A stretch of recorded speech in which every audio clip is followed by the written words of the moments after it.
Bonjour, bienvenue dans Chaleur Humaine, je suis Nabil Wakil.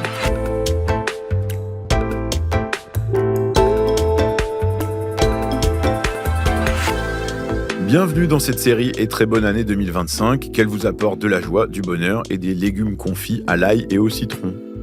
L'épisode que vous allez entendre aujourd'hui est un peu différent d'habitude. Il est extrait du Festival des idées Chaleur Humaine qui s'est tenu le 14 décembre 2024 au Théâtre de la Ville à Paris.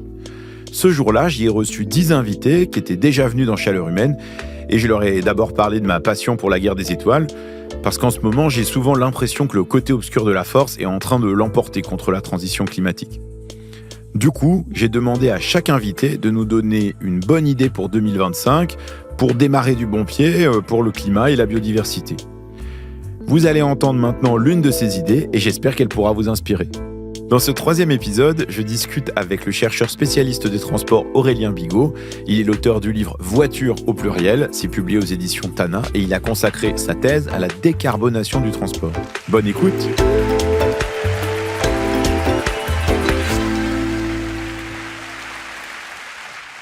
Moi, quand je suis invité à parler de ces sujets sur un plateau télé, mon jeu personnel, c'est de pas employer le terme énergie fossile. Je le fais là parce qu'on est entre nous, mais d'habitude, je le dis pas. Parce que, en fait, les fossiles, ça m'évoque plutôt, en général, la préhistoire et les dinosaures. Du coup, dans mon travail, j'essaye de dire plutôt le pétrole qu'on met dans nos voitures, le gaz qu'on met dans nos chaudières, le charbon des centrales électriques, tout ça, c'est pour essayer de rendre un peu concrète toute cette histoire. Thomas Vérinck l'a dit tout à l'heure, en France, la voiture individuelle, c'est 15% de nos émissions de gaz à effet de serre. En fait, c'est énorme. Et ça vient directement de l'essence qu'on met dans nos réservoirs. Moi, c'est vrai, je suis un peu un boulet. J'ai mis très longtemps à avoir mon permis de conduire et c'était vraiment une épreuve très difficile dont je pourrais vous parler longtemps, mais je crois que c'est pas le lieu. Mais c'est aussi sans doute que, comme peut-être une partie des gens dans cette salle, en fait, j'ai pas vraiment besoin de voiture au quotidien. Je peux tout à fait m'en passer et donc je peux avoir un regard assez distant vis-à-vis de la voiture et dire qu'en fait, ça m'intéresse pas trop. Mais c'est pas le cas de la plupart des gens. Pour beaucoup de gens, la voiture, elle est indispensable au quotidien et c'est clair que même si on veut se débarrasser des énergies fossiles, la voiture, elle va pas disparaître du jour au lendemain. D'ailleurs, quand j'ai invité dans Chaleur Humaine le chercheur spécialiste des transports Aurélien Bigot, il a dit exactement ça. Il m'a expliqué qu'au fond, ce qu'il fallait, c'était pas dire qu'on allait se débarrasser complètement de la voiture, c'est plutôt qu'il faut utiliser tout ce qu'on a sous la main pour pouvoir changer nos manières de nous déplacer. Le vélo, la marche, les bus, les trains et la voiture électrique. Et à la fin de l'épisode, il m'a parlé d'une drôle d'idée qui m'est restée dans la tête. Un truc qui pourrait nous aider à faire une bonne partie de nos déplacements sans consommer trop d'énergie et de ressources. Imaginez un engin qui soit un peu plus gros qu'un vélo, mais quand même un peu plus petit qu'une voiture. Alors lui, il appelle ça véhicule intermédiaire. Moi, je trouve que c'est pas un terme qui est très séduisant, mais que quand même, c'est une chouette idée.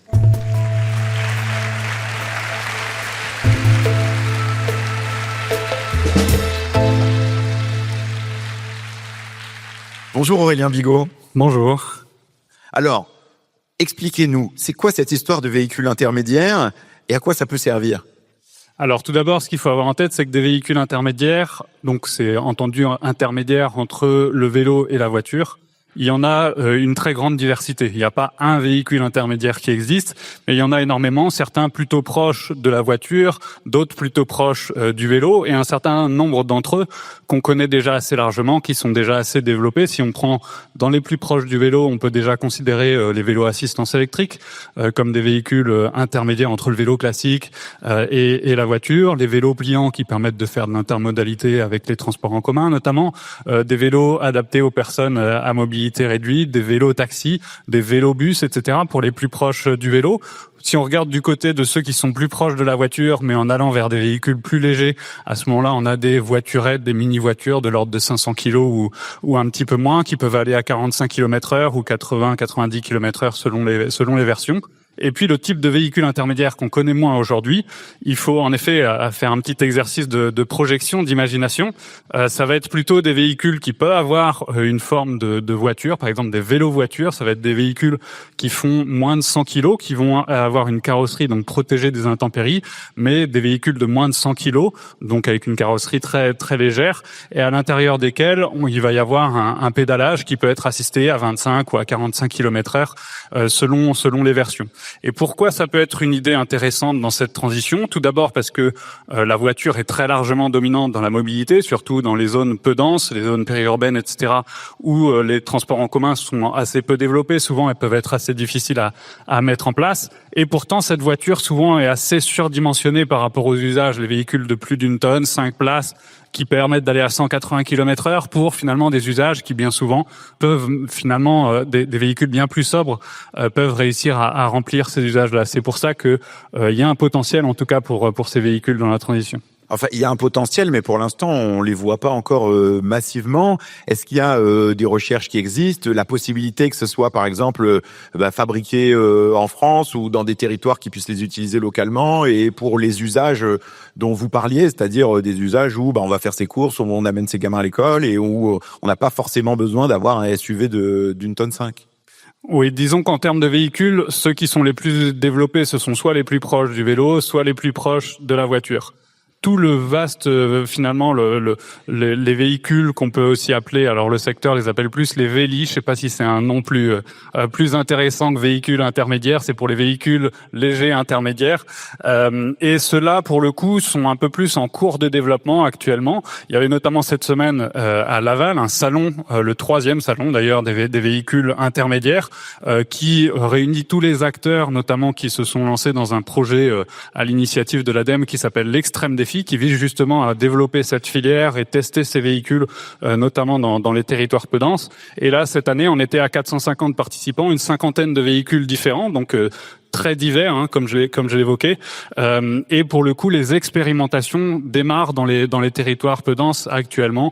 Donc que ce soit aussi bien dans l'Aveyron, dans des territoires de moyenne montagne, que ce soit dans des zones souvent rurales ou de moyenne montagne, où les tests sont très importants parce que souvent on peut avoir des idées assez préconçues dès qu'on parle de véhicules intermédiaires, on essaie de se les imaginer.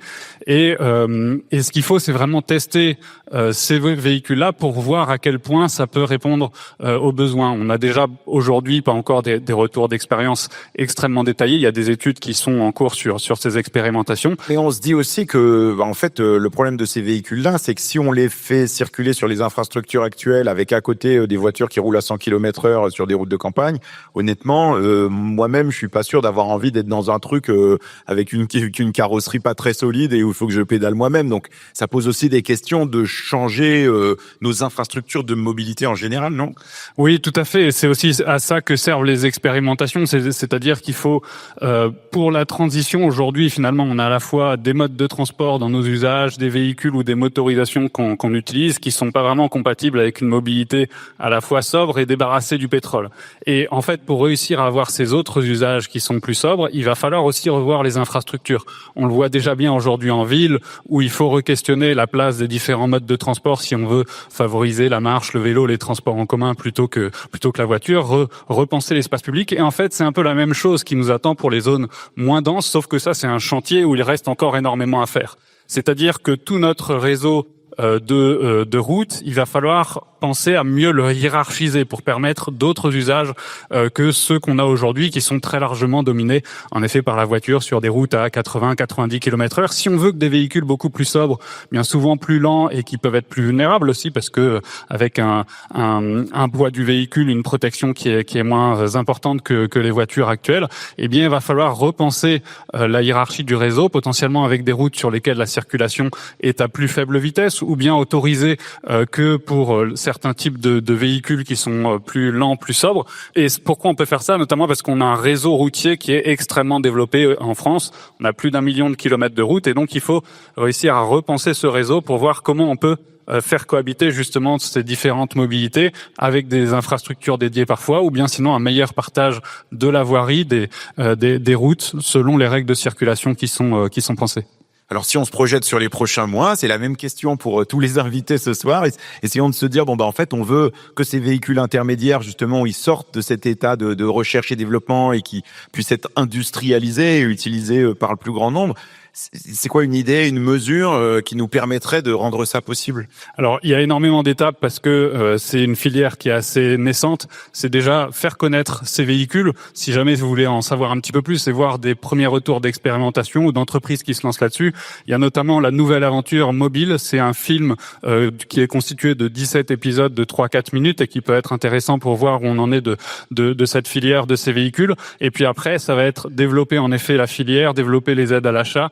Et puis surtout, le principal élément que je mets en avant, c'est faire tester au plus grand nombre pour que les gens se rendent compte que ça peut être pour eux des solutions de mobilité. C'est ça les premiers retours, en tout cas qu'on a des expérimentations, des personnes qui s'imaginaient pas que ça pouvait leur apporter une solution de mobilité, qui au bout de quelques mois se disent en fait c'est ça qu'il me faut, c'est moins coûteux, c'est meilleur pour l'environnement par rapport à la voiture et ça peut répondre à beaucoup de besoins. Et une étape qu'on peut imaginer, notamment pour toutes les personnes qui travailleraient dans des collectivités, dans des entreprises, ça va être de créer aussi une flotte de véhicules partagés pour des déplacements internes à l'entreprise ou pour que des salariés éventuellement puissent tester le week-end certains des véhicules qui sont développés par l'entreprise, la collectivité. Ça peut être une étape très concrète et qui est possible dès les prochains mois.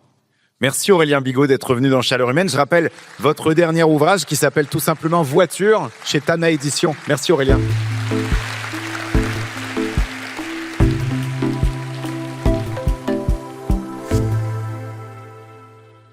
Ce que je retiens de ce que dit Aurélien Bigot, c'est qu'on ne va pas se retrouver avec des véhicules intermédiaires à tous les coins de rue demain matin. Mais que par contre, ce qu'on peut faire en 2025, c'est soutenir leur développement. Et que la première chose à faire, c'est les essayer nous-mêmes et les faire essayer à d'autres. Je trouve que l'idée, par exemple, de pousser des entreprises ou des collectivités à tenter le coup pour leur flotte de véhicules, c'est une idée assez concrète qui pourrait faire avancer les choses. D'ailleurs, je me dis que moi-même, c'est déjà dans mes bonnes résolutions de 2025 d'essayer un véhicule intermédiaire pour tester.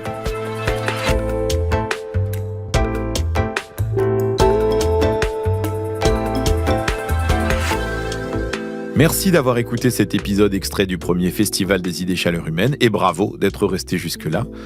Pour réagir, une seule adresse, chaleurhumaine@lemonde.fr, comme d'habitude. Vous pouvez aussi m'envoyer votre meilleure recette de lentilles pour commencer l'année, moi j'adore. On se retrouve demain avec l'ingénieur Philippe Biwix qui a une idée pour qu'on arrête de gâcher des ressources et qu'on devienne les champions du réemploi. À demain.